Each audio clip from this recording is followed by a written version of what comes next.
धन्यवाद आप सभी को। आज हमारे साथ फिर से डायरेक्टर सर जुड़ चुके हैं। आज सर से हम पूछेंगे, सर परिवारवाद का मुद्दा जोर से चलाया जा रहा है इस विधानसभा चुनाव में, बिहार में और पूरा भारत में। इसका क्या कारण है सर? परिवारवाद क्या होता है, ये कैसे काम करता है सर? परिवारवाद एक ऐसी सामाजिक विचारधारा है जिसके अंतर्गत किसी भी पद पदवी ओहदा पर अपने संबंधियों, रिश्तेदारों, दोस्तों, मित्रों, अपने शुभचिंतकों को लाभ दिया जाता है या उस पद पर आसीन किया जाता है। अच्छा। तो उसे परिवारवाद कहते हैं। अच्छा। लेकिन वर्तमान परिप्रेक्ष्य में परिवारवाद की दो परिभाषा होनी चाहिए। एक जो सामने दिखता है यानी प्रत्यक्ष में जो है वो, एक जो अप्रत्यक्ष है वो। अच्छा।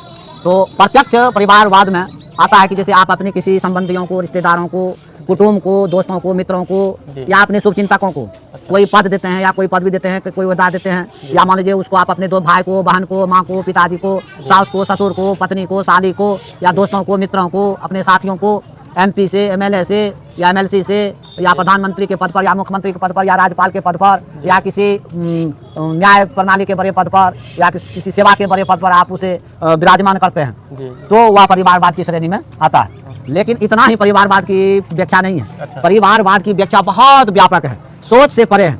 तो एक परिवारवाद वह भी है जिसमें जैसे मान लीजिए कि हम MP हैं या हम MLA हैं या चीफ मिनिस्टर है या प्राइम मिनिस्टर है या प्रेसिडेंट है, कोई भी किसी भी पद पर हैं, हम अपने भाइयों को, रिश्तेदारों को, मित्रों को या अपने सगे संबंधियों में से किसी को भी प्रत्यक्ष रूप से, अप्रत्यक्ष, कभी कभी क्या होता है हम उसको किसी पद पदवी ओहदा पर नहीं पहुंचाते हैं, लेकिन कंपनियों के द्वारा, उद्योगपतियों के द्वारा, बिजनेसमैनों के द्वारा या सरकारी किसी फंड के द्वारा, सरकारी किसी टेंडर के द्वारा उसको हम लाभ पहुंचाते हैं। ये अप्रत्यक्ष हो गया। ये अप्रत्यक्ष परिवाद हो गया। अच्छा। अभी अप्रत्यक्ष परिवाद बहुत विकट समस्या है। अच्छा। हालांकि किसी को इस पर अभी ध्यान नहीं गया है। जी।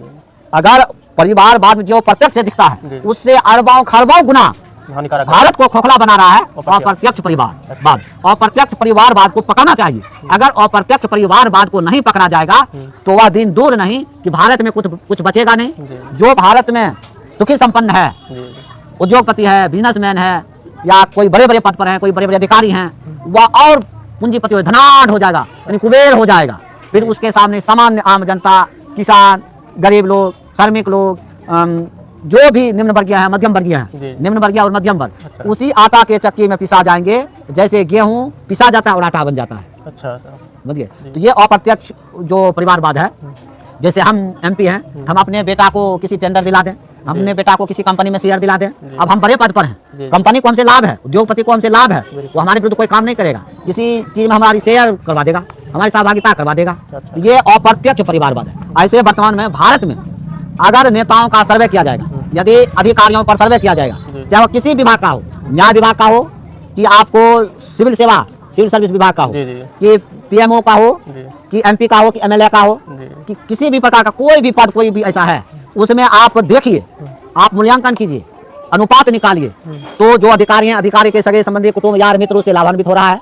यदि कोई MP है, MLA है, MLC है, राज्यसभा का सदस्य है या कोई PM है या कोई CM है या कोई प्रेसिडेंट है या कोई न्याय विभाग में बड़े पदों पर है, उसके सगे संबंधियों की एक सूची बनाइए और उसके बनने से पहले और उसके बनने के बाद उसके सभी कुटुंब, कबीले, दोस्त, मित्रों, यारों का डेवलपमेंट देखिए और उससे पहले का डेवलपमेंट देखिए, तो आपको आकाश जमीन का फर्क दिखाई पड़ेगा। यानी हजारों गुना, लाखों गुना, करोड़ों गुना उसमें वृद्धि आप देखेंगे। हालांकि इसी पर ध्यान नहीं गया है लोगों का, लेकिन भविष्य में आप देखिएगा कि अप्रत्यक्ष परिवारवाद पर ध्यान जाएगा।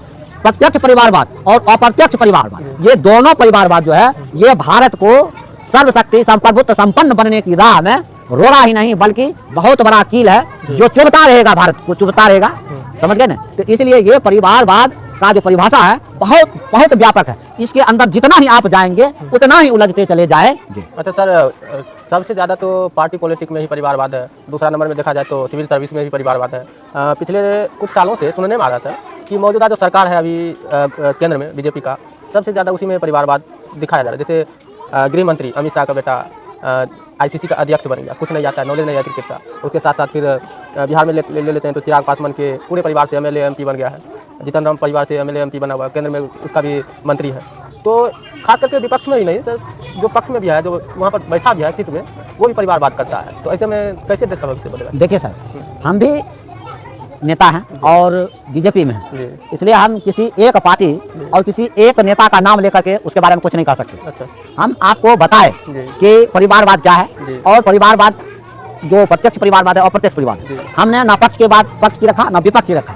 एक सामान्य तौर पर न्यूट्रल रहते हुए सामान्य तौर पर हमने परिवारवाद पर आपको बताया कि परिवारवाद क्या है, लेकिन ये उनका काम है। लेकिन आप तो इस पर कुछ सवाल कर सकते हैं ना कि ये ऐसा क्यों होता है, परिवारवाद नहीं रहना चाहिए। अगर परिवारवाद ही करना है तो आप डायरेक्ट कीजिए और प्रत्यक्ष रूप से कहा ये जनता का काम है इस चीज़ को देखना, इस चीज़ का काम। अगर हम गलत करते हैं तो जनता हमको कहेगी, क्योंकि बोलने की अभिव्यक्ति प्रत्येक नागरिक का संवैधानिक अधिकार है कि बोलने की अभिव्यक्ति, आपको बोलने की आज़ादी, भारतीय संविधान आपको बोलने की आज़ादी देती है, आप अपनी बात को रख सकते हैं। अच्छा, धन्यवाद। आपने अभी तक सुना डायरेक्टर सर ने किस तरीके से परिवारवाद के बारे में अच्छे से चर्चा किया है, और आगे भी उम्मीद है सर से कि ऐसे ऐसे क्वेश्चन के मुश्किल क्वेश्चनों के जवाब देते रहेंगे। धन्यवाद।